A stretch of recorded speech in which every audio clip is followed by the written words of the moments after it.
It was only a matter of time before I had to do it. But first thing first, my name's Delta Gamer. I'm a real man, I'm a real gamer, and today I'm going to be upgrading my PS5 memory to a 2 terabyte and changing the PS5 plates for the first time. Now the first thing I had to do was find out which brand of SSD I wanted and chose this one from Best Buy for 200 bucks.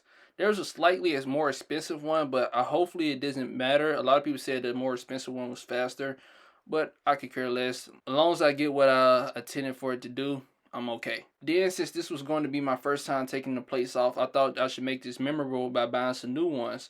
So I wanted the official plates and went to PlayStation website instead of getting third parties from Amazon or any other company.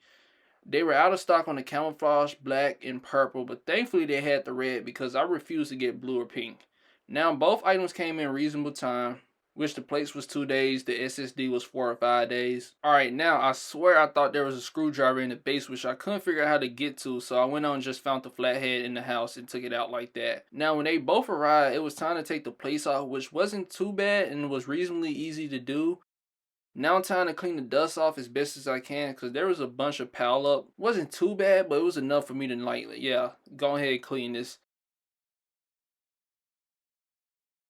After that, I went to take the SSD cover off, which I had to find a Phillips screwdriver to do it. Then I had to pull the screw and spacer out, but I was unsuccessful because the screw was extremely too tight in the system. Also, I didn't own that specific size that I needed to unscrew the screw, so I literally went to two stores and a friend house to see if they had one. I found one set at one hardware store, and then my friend let me borrow his screwdriver as well. Neither one of them worked, and since I stripped the screw and leaving me with extreme distaste on why they made this harder than usual. Finally, I decided I didn't need that screw and the spacer that came with the system, so I decided to order one from Amazon, and man was I lucky because they had exactly what I needed. Also, it came with a screwdriver that definitely came in handy. Had to wait an extra 3 days for it to arrive, so I was away and I decided to put the regular plates back on and enjoy my PS5 like I always do. Now fast forward, I'm once again back taking the plates off since the screw and the spacer arrived. Thank God that everything worked out and the spacer, SSD, and the screw fitted in and didn't have no problems. Now it's time to put on the new plates and call it a day.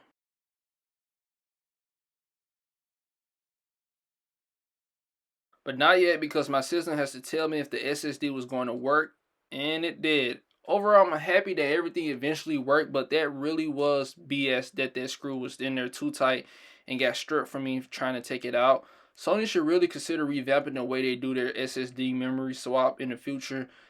Also, there's other people I went and looked at some other videos in the comment section. There's a good amount of people saying, yeah, their screw was in there too tight and they also stripped it. So hopefully, also some people were saying that they was able to take the screw out. Somehow they screwed theirs in too tight when they installed their new memory, and now their screw is in there and they stripped it, so now they can't get their memory out without messing it up. So unfortunately, they can't even change their memory no more, possibly without figuring out a way how to get that stripped screw out of there. But anyway, everything worked out for me at the end. I'm happy, and once again, my name is Delta Gamer. I'm a real man. I'm a real gamer. Thanks for watching. Also, by the way, these red plates look really, really good. I got the red controller, so yeah, it looks pretty solid to me. I recommend getting them.